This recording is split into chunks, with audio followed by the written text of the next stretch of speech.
കശുവണ്ടി മേഖലയെ സഹായിക്കാനും ആ മേഖലയെ സംരക്ഷിക്കാനും വേണ്ടി സർക്കാർ ഒരു കോൺക്ലേവ് നടത്താൻ തീരുമാനിച്ചു. സ്വാഭാവികമായിട്ടും ആ മേഖലയുമായി ബന്ധപ്പെട്ട് പ്രവർത്തിക്കുന്നവരും വിദഗ്ധരുമായി ചേർന്ന് കോൺക്ലേവിലൂടെ അഭിപ്രായ സ്വരൂപണങ്ങൾ നടത്തി ആ മേഖലയെ പരിപോഷിപ്പിച്ചെടുക്കാൻ വേണ്ടിയുള്ള നീക്കം. അക്കാര്യത്തെക്കുറിച്ച് സതീശന്റെ ഇന്നത്തെ ഒരു ഡയലോഗുണ്ട് വാർത്താ സമ്മേളനത്തിൽ. മാധ്യമ മൈക്കുകൾക്ക് മുന്നിൽ എന്തും വിളിച്ചു പോകുന്ന സതീശന്റെ പറയുന്ന വിഷയത്തിലെ ആത്മാർത്ഥത ജെനുവിനാണോ അല്ലയോ എന്ന് നിങ്ങളെ ഒന്ന് ബോധ്യപ്പെടുത്താനാണ്. അപ്പോ ഇന്നിപ്പോ ആ കോൺക്ലേവിനെ കുറിച്ച് അറിഞ്ഞപ്പോ സതീശന്റെ ചോദ്യമാണ്. കാര്യം സതീശന്റെ മനസ്സിൽ എങ്ങനെയോ അത് തകരണം, ഒരിക്കലും രക്ഷപ്പെടരുത്. കാര്യം ഞങ്ങൾക്ക് KSRTC പോലെ AI ക്യാമറ പോലെ ഓരോ കാലഘട്ടത്തിലും എന്തെങ്കിലുമൊക്കെ പറഞ്ഞു നടക്കണ്ടേ. അതിനുവേണ്ടി ആ മേഖല ഒരിക്കലും ഗുണം പിടിക്കരുതെന്ന് ആഗ്രഹിക്കുന്ന മലിന മനസ്സിൽ നിന്ന് വന്ന മറുപടി ഒന്ന് കേട്ടെ. ഞാൻ ചോദിക്കട്ടെ, തൊലിക്കട്ടിയുണ്ടോ? കശുവണ്ടി കോൺക്ലേവ് നടത്തുകയാണ്. 99% കശുവണ്ടി കമ്പനികൾ അടച്ചുപൂട്ടി കിടക്കുകയാണ്. ആയിരക്കണക്കിന് പാവപ്പെട്ട സ്ത്രീ തൊഴിലാളികൾ ഉൾപ്പെടെയുള്ളവർ പട്ടിണിയാണ്. 99% കശുവണ്ടി കമ്പനികൾ അടഞ്ഞു കിടക്കുമ്പോൾ കൊല്ലത്തുകൊണ്ടുപോയി കശുവണ്ടി രക്ഷപ്പെടുത്താൻ വേണ്ടി കശുവണ്ടി കോൺക്ലേവ് നടത്താൻ തൊലിക്കട്ടിയുള്ള സർക്കാരാണിത്. ഞാൻ അത്രേ പറയുന്നു. സർക്കാരിന് ഉളുപ്പുണ്ടോ എന്നാണ്. ഭൂരിപക്ഷം തകർന്നു, ഇനി രക്ഷപ്പെടില്ല എന്നുള്ള രീതിയിലാണ്. ഇനി ഈ വിഷയവുമായി ബന്ധപ്പെട്ട് എന്താണ് സതീശന്റെയും UDFന്റെയും താല്പര്യം എന്നുള്ളത് കഴിഞ്ഞ ദിവസം ഇതേ വിഷയം നിയമസഭയിൽ ചർച്ചയ്ക്ക് വന്നു. കോവൂർ കുഞ്ഞുമോനാണ് ഈ വിഷയം അവതരിപ്പിച്ചത്. കശുവണ്ടി മേഖല നേരിടുന്ന സ്വകാര്യ കശുവണ്ടി ഫാക്ടറിയിലെ പ്രശ്നങ്ങൾ, അതിന് ശാശ്വത പരിഹാരം ഉണ്ടാക്കാൻ വേണ്ടി സഭയിൽ ഈ വിഷയം ചർച്ച ചെയ്യുകയാണ്. ആ സന്ദർഭത്തിൽ സതീശനും സതീശന്റെ കൂട്ടരും ചെയ്ത പ്രവൃത്തി നിങ്ങൾക്ക് കാണണ്ടേ. അതുണ്ടായ സന്ദർഭത്തിൽ മന്ത്രി P രാജീവും ഒപ്പം തന്നെ കോവൂർ കുഞ്ഞുമോനും പറഞ്ഞ വാചകങ്ങൾ നിങ്ങൾ ശ്രദ്ധിക്കുക. ഇത്രയും ദുരിതാവസ്ഥയിൽ കിടക്കുന്ന ഒരു മേഖലയെ അതിനെ രക്ഷിച്ചെടുക്കുക എന്ന് പറഞ്ഞാൽ എല്ലാവരും ഒരുമിച്ച് പരിശ്രമിക്കേണ്ടതാണ്. പക്ഷെ അത്തരം വിഷയങ്ങളൊന്നും ഞങ്ങളുടെ പ്രശ്നമല്ല. ഞങ്ങൾക്ക് അവധിയായതുകൊണ്ട് വീട്ടിൽ പോകണം, അതിനെന്തെങ്കിലും ഒരു അലമ്പുണ്ടാക്കണം. ആ അലമ്പ് കാണിച്ചത് എങ്ങനെയൊന്നൊന്ന് കണ്ടേ. കേരളത്തിലെ പരമ്പരാഗത വ്യവസായമായിട്ടുള്ള കശുവണ്ടി മേഖല സാർ, ആയിരക്കണക്കിന്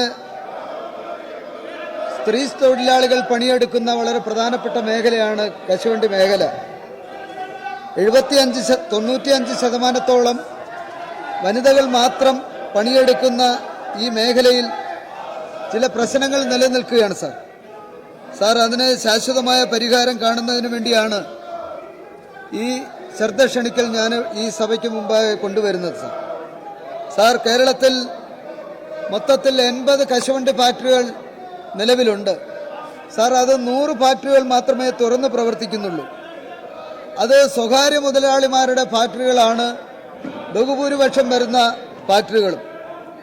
അത് തുറന്ന് പ്രവർത്തിപ്പിക്കുന്നതിന് വേണ്ടി മുതലാളിമാർക്ക് ചില സാമ്പത്തിക പ്രശ്നങ്ങൾ ഉണ്ടായപ്പോൾ ആ സാമ്പത്തിക പ്രശ്നത്തിൽ അങ്ങും ഗവൺമെന്റും നന്നായി ഇടപെട്ടതുകൊണ്ട് ഏകദേശം ഒരു കശുവണ്ടി മുതലാളിക്ക് അദ്ദേഹത്തിന്റെ ഫാക്ടറി തുറന്ന് പ്രവർത്തിപ്പിക്കുന്നതിന് വേണ്ടി 10 ലക്ഷം തുക കൊടുക്കുകയുണ്ടായി സാർ. ആ 10 ലക്ഷം തുക കൈപ്പറ്റിയിട്ട് പോലും ഒരു ഫാക്ടറികൾ പോലും തുറന്ന് പ്രവർത്തിപ്പിക്കാൻ സ്വകാര്യ മുതലാളിമാർ ഇന്നേ വരെ തയ്യാറായിട്ടില്ല സാർ. അതിനുള്ള നടപടികൾ സ്വീകരിക്കണം സാർ. അതേപോലെ തന്നെ കശുവണ്ടി ഉൽപാദനം വർദ്ധിപ്പിക്കുന്നതിനായിട്ട് ഒരു കേന്ദ്ര പാക്കേജ് നമ്മൾ നേരത്തെ തന്നെ ആവശ്യപ്പെട്ടിരുന്നു സാർ. കശുവണ്ടിയുടെ ആഭ്യന്തര ഉൽപാദനം വർദ്ധിപ്പിക്കാൻ എന്താണ് സാർ നടപടി ഇതേവരെ സ്വീകരിച്ചിട്ടുള്ളത് സാർ? സംഭരിച്ച തോട്ടണ്ടികൾ എത്രയും വേഗം ഫാക്ടറികളിൽ എത്തിച്ചിട്ട് കൂടുതൽ തൊഴിലാളികൾക്ക് തൊഴിൽ കൊടുക്കുന്ന നടപടികൾ സ്വീകരിക്കണമെന്നാണ് എനിക്ക് ഈ അവസരത്തിൽ പറയാനുള്ളത് സാർ. അടഞ്ഞുകിടക്കുന്ന ഫാക്ടറികൾ, സ്വകാര്യ മുതലാളിമാരുടെ അടഞ്ഞുകിടന്ന ഫാക്ടറികളിൽ ഈ ഓണക്കാലത്ത് ബഹുമാനപ്പെട്ട വ്യവസായ വകുപ്പ് മന്ത്രിയും ധനകാര്യ വകുപ്പ് മന്ത്രിയും സാർ 2500 രൂപ വെച്ച് പാവപ്പെട്ട കശുവണ്ടി തൊഴിലാളികൾക്ക് ബോണസ് കൊടുത്ത സർക്കാരാണ് ഈ സർക്കാർ സാർ. അവരുടെ കാലത്ത് ഇങ്ങനെ ചില സംഭവങ്ങൾ ഉണ്ടായിട്ടുണ്ട്. 5 നയാ പൈസ UDFന്റെ കാലഘട്ടത്തിൽ കശുവണ്ടി തൊഴിലാളികൾക്ക് കൊടുത്തിട്ടേ ഇല്ല സാർ. ഇടതുപക്ഷ ജനാധിപത്യ മുന്നണി ഗവൺമെന്റ് കേരളം ഭരിക്കുന്നതുകൊണ്ട് പാവപ്പെട്ട തൊഴിലാളികൾക്ക് അർഹതപ്പെട്ട ആനുകൂല്യങ്ങൾ കൊടുത്തുകൊണ്ടിരിക്കുകയാണ് സാർ. എന്താണ് ഇവര് കാണിക്കുന്നത്? കശുവണ്ടി മേഖലയെ സംബന്ധിച്ച്, കേരളത്തിലെ തൊഴിലാളികളെ സംബന്ധിച്ച് പറയുമ്പോ ഇവർക്ക് പുച്ഛമാണ് സാർ. ആ നിൽക്കുന്നവർക്ക് പുച്ഛമാണ് സാർ. എന്തൊരു വിരോധാഭാസമാണ് സാർ ഇവിടെ നടക്കുന്നത് സാർ. സാർ ഇപ്പോഴത്തെ AICCയുടെ പ്രസിഡന്റ് UPA ഗവൺമെന്റ് കാലത്തിൽ കേന്ദ്ര തൊഴിൽ വകുപ്പ് മന്ത്രി ആയിരുന്നപ്പോ മരണഫണ്ട് നിർത്തലാക്കി sir. Sir Mallikarjuna Kharge UPA കേന്ദ്രമന്ത്രിയായിട്ടിരിക്കുമ്പോ കൊടിക്കുന്നിൽ സുരേഷ് കേന്ദ്ര പറഞ്ഞു ഘട്ടത്തിലാണ് സാർ മരണഫണ്ട് നിർത്തലാക്കിയത് സാർ. എന്നിട്ടാണ് ഇവിടെ വന്നിന്ന് മുദ്രാവാക്യം വിളിക്കുന്നത്. ഒരു കോൺഗ്രസ്സുകാരന് വേണ്ടി മുദ്രാവാക്യം വിളിച്ചോണ്ടിരിക്കുക. മല്ലികാർജുന ഖാർഗെ, നിങ്ങൾ അദ്ദേഹത്തിനടുത്ത് പറയണം, പാവപ്പെട്ട കശുവണ്ടി തൊഴിലാളികളുടെ മരണഫണ്ട് പുനഃസ്ഥാപിക്കാൻ, അത് സ്ഥാപിക്കാൻ പോലും കഴിയാതെയാണ് ഇവിടെ വന്നിരുന്ന് ഇത്തരം മുദ്രാവാക്യങ്ങൾ മുഴക്കുന്നത്. ഇതൂടെ ഉള്ളൂ സാർ. മൂല്യവർദ്ധിത ഉൽപ്പന്നങ്ങൾ കശുവണ്ടി മേഖലയിൽ ധാരാളമുണ്ട് സാർ. സാർ നമ്മുടെ കശുവണ്ടി പഴത്തിൽ നിന്നും ഫെനി പോലെയുള്ള, സാർ ഇത് ശ്രദ്ധിക്കാൻ വേണ്ടി പറയാ, കശുവണ്ടി പഴത്തിൽ നിന്നും ഫെനി പോലെയുള്ള മൂല്യവർദ്ധിത ഉൽപ്പന്നങ്ങൾ ഉൽപ്പാദിപ്പിക്കാൻ ഗവൺമെന്റ് നടപടി സ്വീകരിക്കുമോ എന്നുള്ളതാണ് എന്റെ ഈ അവസരത്തിലുള്ള ഈ ചോദ്യം. സാർ കശുവണ്ടി മേഖലയിൽ പ്രതിസന്ധികൾ ഒരുപാടുണ്ടായിരുന്നു. ഈ ഗവൺമെന്റ്, സഖാവ് പിണറായി വിജയന്റെ ഗവൺമെന്റ് അധികാരത്തിൽ വന്നതിന് ശേഷം ആ മേഖലയിലെ പ്രശ്നങ്ങൾ ഒന്നൊന്നായി പരിഗണിച്ചുകൊണ്ടിരിക്കുകയാണ് സാർ. അതിനെല്ലാം പരിഹാരം കാണുന്ന സർക്കാരാണ് സാർ. ഇടതുപക്ഷ ജനങ്ങളോടൊപ്പം നിൽക്കുന്ന ജനപക്ഷ നിലപാട് സ്വീകരിക്കുന്ന നമ്മുടെ ഈ ഗവൺമെന്റ് ഇപ്പോൾ ചെയ്തുകൊണ്ടിരിക്കുന്നത്. അതുകൊണ്ട് കശുവണ്ടി തൊഴിലാളികളുടെ പ്രശ്നങ്ങൾ പരിഹരിക്കുന്നതിന് ആവശ്യമായിട്ടുള്ള നടപടികൾ സ്വീകരിക്കണമെന്നാണ് എനിക്ക് ശ്രദ്ധ ക്ഷണിക്കലിലൂടെ. വ്യവസായം കയർ വകുപ്പ് മന്ത്രി സാർ, വളരെ ഗൗരവമേറിയ പ്രശ്നമാണ് ബഹുമാനായ അംഗം ഇവിടെ ഉന്നയിച്ചത്. ആ സന്ദർഭത്തിൽ കശുവണ്ടി തൊഴിലാളികൾ പ്രശ്നം ചർച്ച ചെയ്യുന്ന ഘട്ടത്തിൽ ഇവിടെ ഇങ്ങനെ ഒരു ബഹളം ഉണ്ടാക്കുന്നത് ഏത് പക്ഷത്തിന്റെ ഒപ്പമാണ് പ്രതിപക്ഷം നിൽക്കുന്നത് എന്ന് വ്യക്തമാക്കുന്നതാണ്. സാർ, പ്രതിപക്ഷം ഇവിടെ എരമ്പിക്കേറി വന്നില്ലേ? 26-ാം തീയതി ടെലിവിഷൻ ചർച്ചയിൽ മടമ്പെട്ട് 27-ാം തീയതി 28-ാം തീയതി 29-ാം തീയതി കേരളത്തിന്റെ ഒരു തെരുവിൽ പോലും ഒരു ചെറിയ പ്രകടനം പോലും നടത്താതിരിക്കുന്ന ആളുകൾ ഇവിടെ ഇത്തരത്തിലുള്ള കാര്യങ്ങളുമായി വരുന്നത് എത്രമാത്രം പ്രതിഷേധാർഹമാണ് എന്ന് കാണേണ്ടതുണ്ട്. നിങ്ങൾ 27-ന് അടിയന്തര പ്രമേയം കൊണ്ടുവന്നില്ല. നിങ്ങൾ 28-ന് അടിയന്തര പ്രമേയം കൊണ്ടുവന്നില്ല. നിങ്ങൾ 29-ന് അടിയന്തര പ്രമേയം കൊണ്ടുവന്നില്ല. നിങ്ങൾ സബ്മിഷൻ പോലും കൊണ്ടുവന്നില്ല. നിങ്ങൾ രാഹുൽ ഗാന്ധിയെ സ്നേഹിക്കുന്നുവെങ്കിൽ, നിങ്ങൾ BJPക്ക് എതിരാണെങ്കിൽ നിങ്ങൾ ഒരു സബ്മിഷൻ പോലും ഈ സഭയ്ക്കകത്ത് കൊണ്ടുവന്നില്ല. അപ്പൊ നിങ്ങൾ രാഹുൽ ഗാന്ധിയോടൊപ്പമല്ല എന്ന് തന്നെയല്ലേ തെളിയിക്കുന്നത്.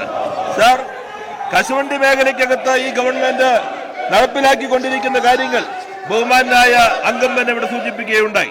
കശുവണ്ടി മേഖല പ്രതിസന്ധിയിൽ നിന്ന് കരകയറാൻ കഴിഞ്ഞ ഗവൺമെന്റ് എടുത്ത സമീപനവും ഈ ഗവൺമെന്റ് പിന്തുടർന്ന സമീപനത്തിന്റെയും ഭാഗമായി ഇന്ന് കശുവണ്ടി ഫാക്ടറികളെല്ലാം തന്നെ തുറന്ന് പ്രവർത്തിക്കുന്നു.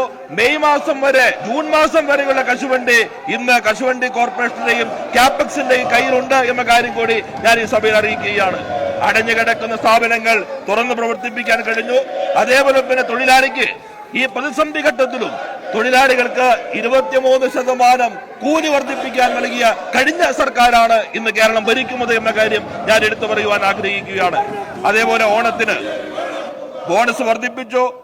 3,45,87,500 രൂപയാണ് കശുവണ്ടി തൊഴിലാളികൾക്ക് ബോണസായി ഈ ഗവൺമെന്റ് നൽകിയിട്ടുള്ളത്. അത് ഈ ഗവൺമെന്റിന്റെ പക്ഷമാണ്. അത്തരത്തിലുള്ള പദ്ധതികൾ കുറെ കൂടി ചർച്ച ചെയ്യുന്നതിന് വേണ്ടി ഈ മാസം ഒക്ടോബർ മാസത്തിൽ വിപുലമായ ഒരു പരിപാടി കൊല്ലത്ത് സംഘടിപ്പിക്കുന്നു എന്ന കാര്യം കൂടി ഞാൻ സഭയുടെ ശ്രദ്ധയിൽപ്പെടുത്തുകയാണ്. സാറ് കുറെ ഫാക്ടറികൾ അടഞ്ഞു കിടക്കുകയാണ് സാർ. സാർ, അതിൽ കുറച്ച് ഫാക്ടറികളെങ്കിലും സർക്കാർ ഏറ്റെടുക്കണമെന്നുള്ള ഒരു നിർദ്ദേശമുണ്ട്. കഴിഞ്ഞ കാലങ്ങളിൽ അങ്ങനെ പ്രതിസന്ധി ഉണ്ടായപ്പോൾ നാനാരുടെ കാലഘട്ടത്തിൽ കുറച്ച് ഫാക്ടറികൾ ഏറ്റെടുത്തു സാർ. അതേപോലെ തന്നെ നിർത്തലാക്കിയ മരണഫണ്ട് പുനഃസ്ഥാപിക്കുന്നതിന് വേണ്ടി കേന്ദ്രത്തിൽ ഇടപെടുമോ ഗവൺമെന്റ്? ബഹുമാനായംഗം UPAയും കോൺഗ്രസിന്റെയും തൊഴിലാളി വിരുദ്ധ സമീപനമാണ് ഇവിടെ ഉയർത്തിക്കാട്ടിയത്. അവ തിരുത്തുന്നതിനാവശ്യമായിട്ടുള്ള നടപടി സ്വീകരിക്കണമെന്ന് നമുക്ക് കേന്ദ്രത്തോട് ആവശ്യപ്പെടാം. ഏറ്റെടുക്കുന്ന ഫാക്ടറികളുടെ പ്രതിസന്ധി നേരത്തെ ഏറ്റെടുത്തതിന്റെ തന്നെ നഷ്ടപരിഹാരം നൽകണം എന്നുള്ള വിധികൾ വന്നുകൊണ്ടിരിക്കുന്ന ഒരു സാഹചര്യമാണ്. ആ സാഹചര്യം യഥാർത്ഥത്തിൽ പുതിയ കമ്പനികൾ ഏറ്റെടുക്കുന്നതിന് ചില ബുദ്ധിമുട്ടുകളുണ്ട്. എന്നാൽ ആ കമ്പനികളാകെ തുറക്കുന്നതിനാവശ്യമായിട്ടുള്ള സാമ്പത്തികമായ പിന്തുണ യഥാർത്ഥത്തിൽ ഗവൺമെന്റ് നൽകുന്നുണ്ട്. അവരുടെ ബാധ്യതകൾ, കടം ഉൾപ്പെടെയുള്ളത് അവർ സെറ്റിൽമെന്റ് ഉണ്ടാക്കി 2 കോടിക്ക് മുകളിലുള്ള വായ്പയാണെങ്കിൽ 50% വരെ അടച്ചാൽ മതി എന്ന രൂപത്തിലുള്ള ഒരു സെറ്റിൽമെന്റ് 1 വർഷം കൂടി നീട്ടാനായിട്ട് ഇപ്പൊ ഗവൺമെന്റ് തീരുമാനിച്ചു കഴിഞ്ഞിട്ടുണ്ട്. എന്ത് കശുവണ്ടിക്കാർ, എന്ത് കർഷകർ, എന്ത് സാധാരണക്കാർ, എന്ത് പാവപ്പെട്ടവർ, ഞങ്ങൾക്ക് എങ്ങനെയെങ്കിലും ക്യാമറകൾക്ക് മുന്നിൽ ഡയലോഗ് അടിച്ച് ജനങ്ങളുടെ കണ്ണിൽ പൊടിയിട്ട് അധികാരത്തിൽ വരണം. അതിനപ്പുറത്തേക്ക് ഏതെങ്കിലും ഒരു വിഭാഗത്തോട് ഒരു ആത്മാർത്ഥതയുമില്ല. ഇവരും പത്രക്കച്ചവടക്കാരും ചേർന്ന് ഒരു കഥയുണ്ടാക്കുന്നു. സതീശൻ അത് നാട് നീളെ വായ്ത്താരിയിട്ട് നടക്കുന്നു. അതിനപ്പുറത്തേക്ക് ആ വിഷയം ചർച്ച ചെയ്യപ്പെടേണ്ട ഇടം നിയമസഭയാണ്. നിയമസഭയിൽ ആ വിഷയം വന്നപ്പോൾ സതീശനും സംഘവും ഒച്ചപ്പാടും ബഹളവും ഉണ്ടാക്കി ആ വിഷയം അവതരിപ്പിക്കാൻ അനുവദിക്കാതെയും ആ വിഷയം വേണ്ട രീതിയിൽ ചർച്ച ചെയ്ത് പ്രതിപക്ഷത്തിന് എന്താണ് കശുവണ്ടി മേഖലയെ പരിപോഷിപ്പിക്കാൻ വേണ്ടി അല്ലെങ്കിൽ ഊർജിതപ്പെടുത്താൻ വേണ്ടി ചെയ്യേണ്ട കാര്യങ്ങളെന്നുള്ള അഭിപ്രായമേ ഇല്ല. ഇതൊക്കെ ആർക്ക് വേണം? എടുത്ത് ദൂരെ കളയേണ്ട വിഷയമാണ് കശുവണ്ടി മേഖല എന്ന തരത്തിൽ സഭയിൽ പെരുമാറിയവർ ഈ പറഞ്ഞ വാചകങ്ങളിൽ ഒളിപ്പിച്ചു വെച്ചിരിക്കുന്ന ആത്മാർത്ഥത നിങ്ങൾ തിരിച്ചറിയാൻ വേണ്ടിയാണ് തുറന്നു കാട്ടിയത്. ഇതൊക്കെയാണ് കേരളത്തിലെ പ്രതിപക്ഷം. ഒരു വിഷയത്തിലും അവർക്ക് താല്പര്യമില്ല. മാധ്യമ ക്യാമറകൾക്ക് മുന്നിലെ പെർഫോമൻസ്, ഡയലോഗ് അടി എന്നതിനപ്പുറം ഒരു ചുക്കും ചെയ്യാത്ത കേരളത്തിന്റെ അധികാര കസേരയിൽ വന്നാൽ ഇവിടത്തെ മനുഷ്യരെ കുത്തുപാള എടുപ്പിക്കുമെന്നുള്ള കാര്യത്തിൽ ഒരു സംശയവും വേണ്ട എന്ന് ഇദ്ദേഹത്തിന്റെ ഡയലോഗ് അടിയും പ്രവൃത്തിയും തമ്മിൽ തെളിയിക്കുന്നുണ്ട്.